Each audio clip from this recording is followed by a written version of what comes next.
Hey guys, what's up? Serena here from thriftdiving.com. So this is the video that I've been wanting to do for a long time. My shed has taken over a year to get to this point where I can actually walk in and use the space and be comfortable.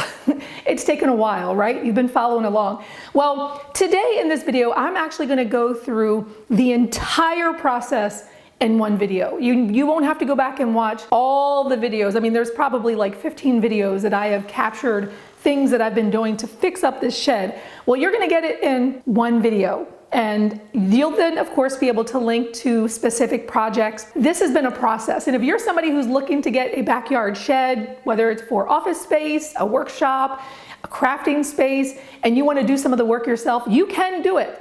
This video will help you get it done and give you some tips and tricks and some advice for things that you may not have considered.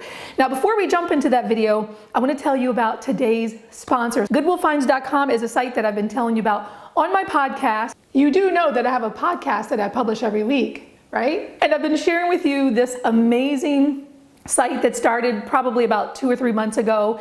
And what's unique about it is that all of the Goodwills throughout the entire country, they take the best of the best name brands of like clothing, tools, home decor, like all of those things that we're interested in. They take it, snap a picture of it, and put it on GoodwillFinds.com for you to purchase. You don't even have to live near that Goodwill. You don't even have to leave your house. When you make a purchase like this, the proceeds from that purchase actually go to support the communities from where you bought it. So if this top was purchased from California, which I believe it was, the Goodwill in California will get those proceeds and they'll be able to use it for community programs and giving back to the community. So this top, I believe it was retail for like $230, which I would never pay for. It's super cute, but not $230 cute. Well, GoodwillFinds.com actually had it for $80. Now, $80, some people will say that's still a lot of money, but I've got a family of 5. I can easily go to a restaurant and get takeout and spend $120. So for a shirt that's gonna last me 10, probably 15 years, I think $80 is pretty reasonable for a designer top. And considering that it was $230 and now it's $80, that's a good deal. That's over 60% savings. If you're someone who loves to help communities by giving back with your purchases, if you love the environment, which I know you do, and you love thrift stores, go to GoodwillFinds.com, find something for yourself, for your family, for your home, and have it shipped to you. And you'll get it, open it up, and you will love it. Like I love this top. Oh, one more tip. Sign up for their email list, because even though they mark things down, when you get the email, you'll actually save an extra 40 to 50% sometimes when they're doing deals and discounts. You don't want to miss those. Okay, so let's jump into today's video where I'm going to show you everything that I did to get this she shed to where it is now, because it was a lot of work. So let's jump into it right now. So this is the building that I had designed online with all the specifications. It was about $20,000. And this is where I wanted to place it, right back in that corner, catty corner. And there was a lot of other things that I needed to do, get the permit, check with zoning in order to make sure that there was going to be enough space for it, if it was going to be allowable. And I also struggled with what kind of foundation do I want? I ended up deciding to go with a concrete foundation because I knew that I planned to use this for office space. And in my district, if you're going to be using it for quote unquote livable space, you need to have concrete. And that's why I went with the concrete versus like crushed gravel with those big 6x6 timbers. Plus, I feel like concrete would actually last longer.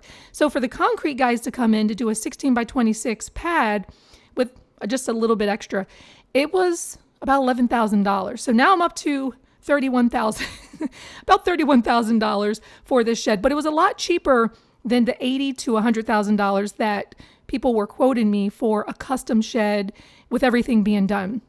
So in the end, I still ended up having a better experience and less expensive experience by doing a lot of the interior work myself. But once this was done, the next was to actually schedule the delivery and the construction of this shed. Now, I ordered it from Tough Shed. I had them come to do the installation, and it was probably about a 12-hour day. They brought everything.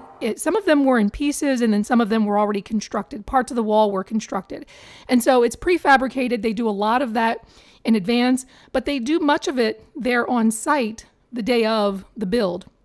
And it took about 12 hours, but this really depends on the size of your shed. Mine, again, 16 by 26, which is a pretty large build, so it's going to take a little bit longer. I think if you order a smaller shed, it's not going to take nearly as much time. Now, I will say, now that it's been a solid year since I've had this shed, I would say the quality of this shed has been really good. There was only one thing that I had an issue with, and it was a pretty big issue. I had water coming in the double doors on the front, and I had water coming in the side of the door on the side of the shed.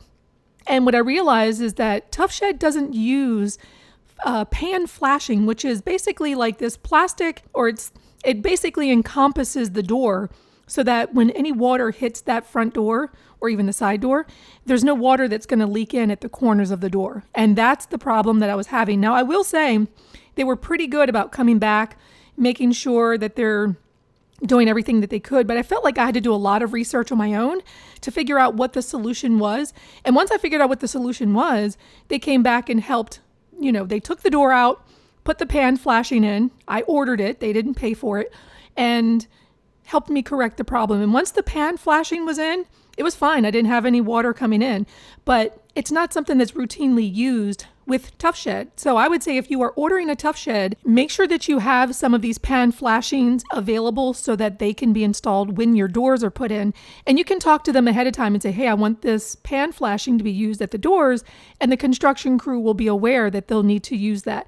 But if you don't supply it, Tough Shed doesn't supply it, your construction crew is not going to supply it, and you could have leaks. But overall, they did a great job. I haven't had any other issues with the shed. And here's a tip. Make sure that you have a good relationship with the construction crew, at least the head of the construction crew, because that's the person that they will send out when there is an issue and you need to use your warranty.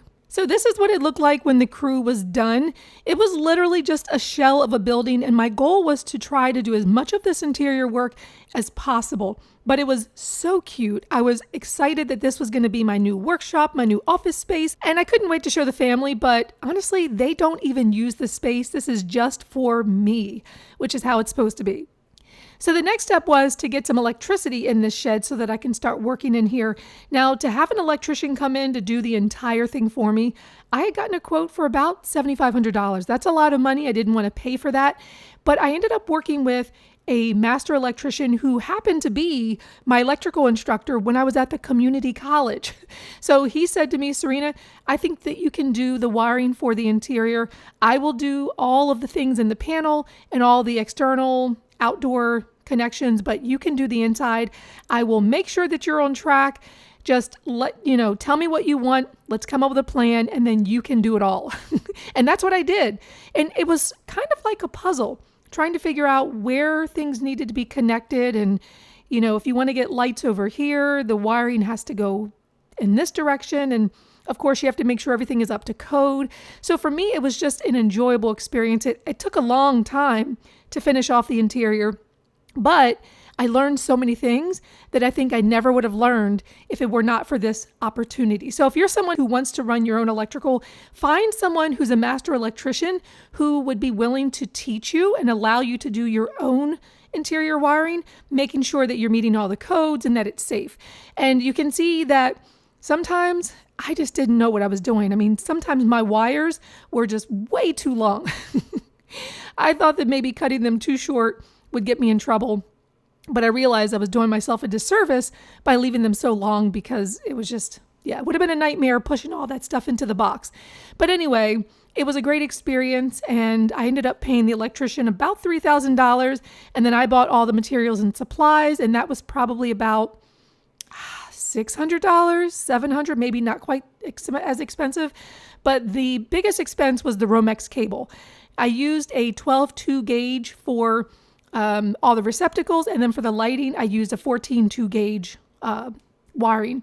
And it worked out really great. And, I got a lot of flack from people online who said, you're going to burn your shed down. You don't know what you're doing.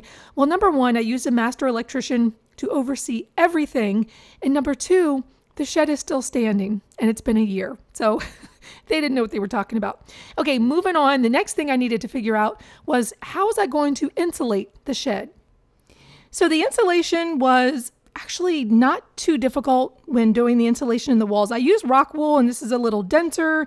It's soundproof, fireproof. This is what I really wanted to use. I could easily make the cuts, fit it around the electrical wiring with no problem. So the walls were pretty easy to do. It's when I got to the ceiling that I realized I had a couple of problems. Number one, doing insulation in the ceiling by yourself is very difficult. It's heavy. It tends to fall on your head. You have little particles dropping all over your neck, and it gets very itchy.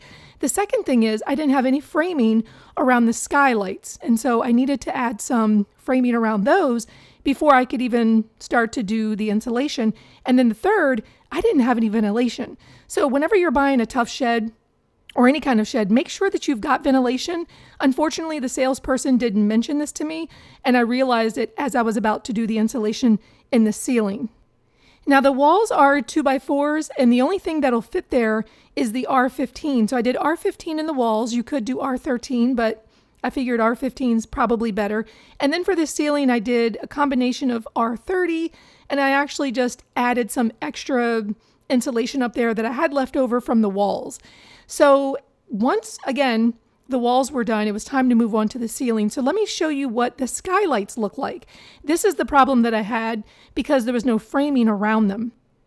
So this is why the framing is important around the skylights, because not only does the insulation need something to butt up against, but how are you going to install the drywall? And that's what I realized as I was about to do the insulation in the ceiling. So what I did was I took some 2x4s, had to do a little bit of research on the best shape to do this framing.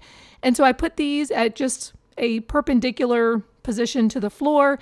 And you'll also notice that I did I think I did like 3 around the top. So I did 2 on the lower part of the window and then 3 pieces of 2x4s at the top. And that framed it out pretty nicely. The other problem that I mentioned is that the shed didn't really have ventilation. It did come with a ridge vent. That's something that I upgraded for, but they didn't offer me any soffit vents. So without soffit vents, there is no airflow coming from outside through the roof, through the ridge vent. So in order to create that flow, I added these baffles. I added some 2-inch soffit vents, and the baffles are important because when that airflow is coming in, the insulation, you don't want it to block that airflow. So that's what the baffles do. And those were put in place before the insulation. Now, once the insulation was in, I was putting plastic over top of it. This is the rock wool, as I mentioned, and it doesn't have a paper backing. So you do have to use a vapor barrier for it. This part was difficult for just one person, but you'll see in the insulation video, if you click the link down below, once I figured out some tips and tricks, it was easier to get everything in and get the vapor barrier in and tape it up pretty easily. But I was very happy when this part was done, and I decided I never want to do insulation again. This was not the fun part. But I can tell you that the insulation works very well. My shed is very well insulated. Today is drywall installation day. Super excited. So I'm trying to clear out as much stuff as I can because there's stuff all lined up here, and I think I could probably move it to the center. Oh, I'm excited.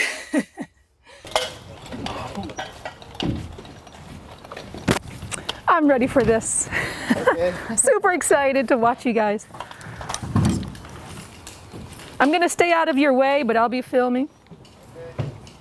And I did film everything. It took them about 2.5 days for them to not only install, but then they had to mud. They came back and did another coat of mud, sanded. So that entire process was about 2.5 days.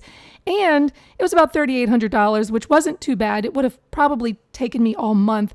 And honestly, the struggles that they had in putting up this drywall, I don't think I would have been able to do it alone. And you'll see in a moment why. But the biggest criticisms I got from people with this job is they were like, why did they start on the walls and then do the ceiling? You're supposed to do the ceiling first and then do the walls. And I think technically that is how it's supposed to be done, just because it adds a little bit of extra support to that drywall on the ceiling. But when I posed the question to the drywall company after the fact, I'd been told, you know, it's actually not that big of a deal because your ceiling was sloped. If your ceiling had been flat, then yes, they would have done the ceiling first, but they didn't have to do the ceiling first if it's sloped. Is there any truth to that? I don't know. I'm not in the construction business. But I can tell you that it's been 10 months since they installed the drywall, and it's been okay. There's not been any cracks. It looks good. There's no places where it seems like it's falling off the wall. I know people were concerned that there is a seam right over the front door to the shed. But again, that's an area that they taped it well. They did a really good job, and I haven't noticed any problem. They really struggled on the ceiling, and you can see that they had to put like 10 million drywall screws in just to get this thing into position and hold it evenly into place with 3 people. And technically, it's not that difficult to do drywall in the ceiling, but because I had overstuffed so much insulation into the ceiling that they couldn't really adhere it the way they normally would with just a few drywall screws. So that's why you see that there's so many drywall screws. That was a Serena problem and not a drywall team problem. Total, the cost was about $3,800 for the drywall team to come in. It took about 2.5 days. And overall, I was very pleased with the job that they did. I was happy that I was able to do some of the things that they would have needed to do, like, again, the framing around the skylights.